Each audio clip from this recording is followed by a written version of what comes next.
책을 통해서 우리 모두가 갖고 있는 인간 본성을 예리하게 통찰해냅니다.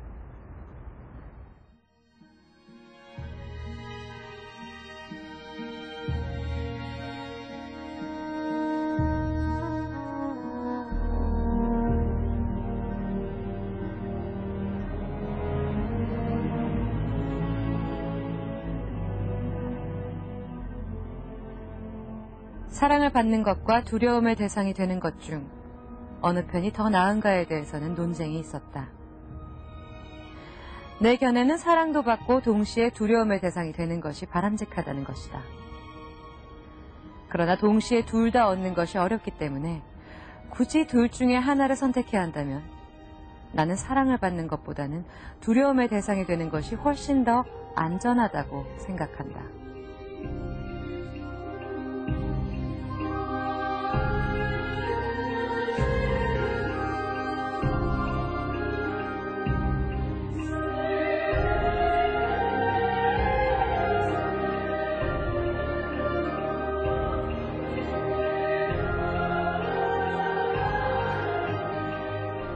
어떤 사람이든 어떤 군주든 또 어떤 정치 권력자이든 간에 두려움을 처음부터 자기가 받는 대상이 되기를 바라는 사람 아무도 없을 겁니다.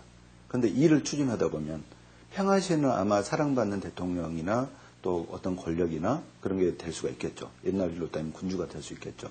그런데 평화시에는 항상 전쟁을 대비해야 된다고 마키아벨리도 이야기를 했습니다. 그럴 때는 만약 우리가 임진왜란 전에 10만 대군을 했다. 그러면은 10만 대군을 만들어놨다 하면은 그때는 두려운 군주가 되었겠죠. 그런데 10만 대군을 만들지 않고 그 국민들, 백성들 힘들지 않게 하기 위해서 10만 군을 양성하면은 안 된다. 그것은 사랑받는 군주라고 볼 수가 있겠습니다. 이 구절을 읽으면서 두 가지 사건을 생각했습니다.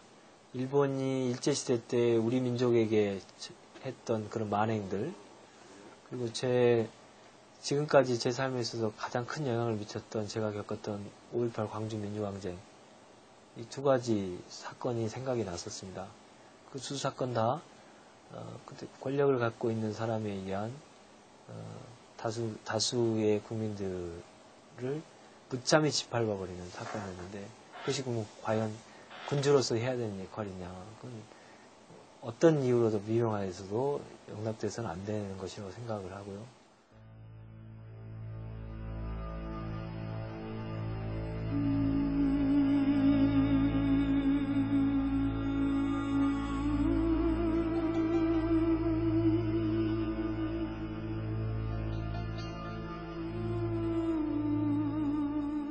인간은 두려움을 불러일으키는 자보다 사랑을 받는 자에게 해를 끼치는 것을 덜 주저한다.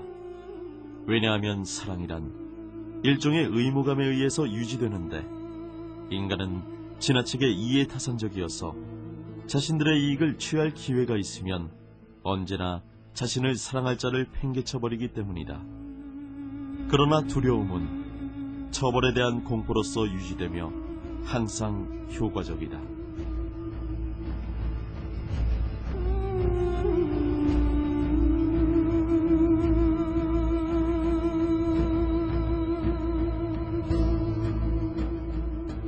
당신이 어느 날 누군가에게 두려움을 줄 수 있는 강력한 군주가 되었다면 그 다음에 그 권력을 어떻게 유지할 것인가 하는 문제가 남겠죠.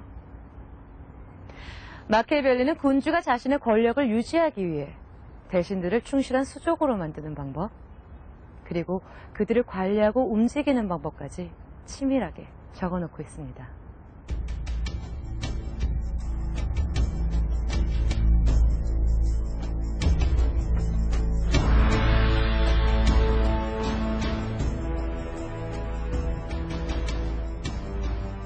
대신을 선정하는 일은 군주에게 매우 중요한 문제이다. 그들이 훌륭한가의 여부는 군주의 현명함에 달려있다. 군주의 지적 능력을 알기 위해서는 우선 그 주변의 인물들을 살펴볼 필요가 있다. 만약 그들이 유능하고 충성스럽다면 군주는 항상 현명하다고 사료된다. 왜냐하면 군주는 그들의 재능을 파악하고 그들의 충성심을 유지할 수 있는 능력이 있다고 생각되기 때문이다.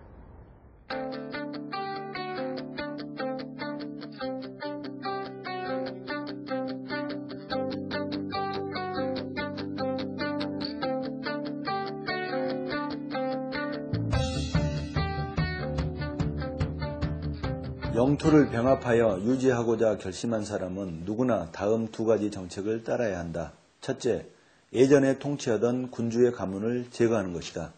둘째, 그들의 법을 바꾸지 않고 새로운 조세를 부과하지 않는 것이다. 그렇게 하면 새로운 지역과 기존의 공국은 빠른 시일 내에 통합되어 단일한 정치체가 될 것이다. 요즘 낙하산 인사에 대해서 비난이 많은데요. 아마 그것은 어느 정권이든지 반복되는 이야기가 될 겁니다.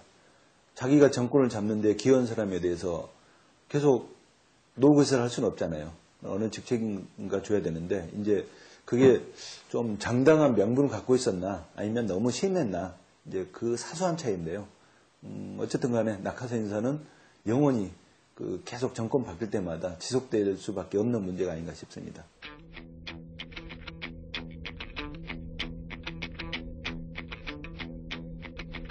무엇보다도 그는 타인의 재산에 손을 대어서는 안 된다.